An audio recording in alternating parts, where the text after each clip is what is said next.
रामायण में मेघनाद अपने विशेष बाण द्वारा लक्ष्मण को मारने में सक्षम था। इसी के कारण लक्ष्मण मृत्यु के बहुत करीब चले गए थे। क्या आप जानते हैं वह बाण कौन सा था जिसे चलाकर मेघनाद ने लक्ष्मण को मूर्छित किया था? पौराणिक कथाओं में कई बातों का उल्लेख किया जाता है जो आश्चर्यजनक है। इस तरह पुराणों में हमें भगवान राम और उनके परम भक्त हनुमान जी की वीरता के किस्से सुनने को मिलते हैं। ऐसा कहा जाता है कि श्री राम के भाई लक्ष्मण की वीरता की कहानी भी बहुत ऊंची है, जिसकी चर्चा नहीं की जाती। वे न केवल बहादुर थे, बल्कि भगवान राम के प्रति उनकी भक्ति अद्भुत थी।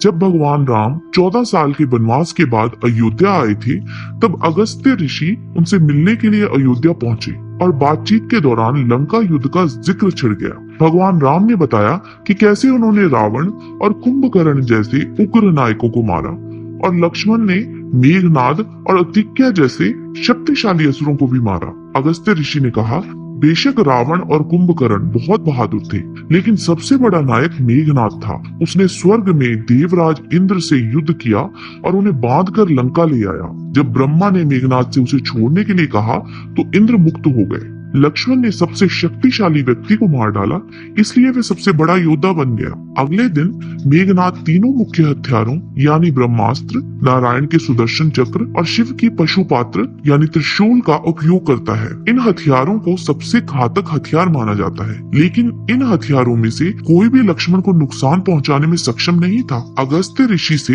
भाई की वीरता की प्रशंसा सुनकर भगवान राम बहुत खुश हुए, लेकिन उनके मन में जिज्ञासा पैदा हो रही थी कि अगस्त्य ऋषि क्यों कह रहे हैं कि मेघनाद का वध रावण से भी अधिक कठिन था। भगवान राम की जिज्ञासा को शांत करने के लिए अगस्त्य ऋषि ने कहा, मेघनाद को आशीर्वाद था कि वह किसी ऐसे व्यक्ति द्वारा मारा जा सकता है जो 14 साल से सोया नहीं था, जिसने 14 साल तक एक महिला का चेहरा नहीं देखा था और 14 साल से कुछ भी नहीं खाया है। लक्ष्मण में ये सब था। जब ये बात श्री राम को पता चली, तो उन्होंने लक्ष्मण से पूछा, अनुज, तुमने ये सब कैसे किया? तब लक्ष्मण जी ने कहा, जब आप सुग्रीव के साथ माता सीता के आभूषण देख रहे थे, तब मैं सिर्फ उनके पैरों के आभूषण ही पहचान सका, क्योंकि मैंने कभी उनका चेहरा देखा ही नहीं।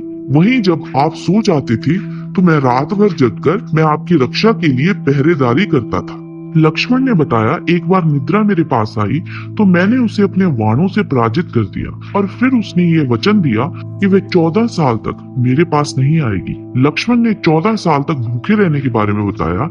आप फल और फूल के 3 हिस्से किया करते थे जो मैं लाया करता था। आप मुझे एक हिस्सा देकर बताते थे, इस फल को रखो लक्ष्मण। आपने मुझे कभी फल खाने के लिए नहीं कहा, फिर मैं आपकी अनुमति के बिना कैसे खा सकता था? लक्ष्मण की इन बातों को सुनकर भगवान श्री राम ने उन्हें गले से लगा लिया और यही कारण था कि इन कठोर प्रतिज्ञाओं के कारण वह मेघनाद के वध का साहस पूर्ण कार्य कर सकते थे और एक बहादुर योद्धा कहलाते थे। सचमुच लक्ष्मण अद्भुत थे। रामायण में मेघनाद अपने विशेष बाण शक्ति द्वारा लक्ष्मण को मारने में सक्षम था। इसके कारण लक्ष्मण मृत्यु के बहुत करीब चले गए थे। तब भगवान हनुमान हिमालय गए और संजीवनी लेकर आए। इस तरह लक्ष्मण बच गए। तो दोस्तों, कैसा लगा आपको हमारा आज का वीडियो? उम्मीद है पसंद आया होगा।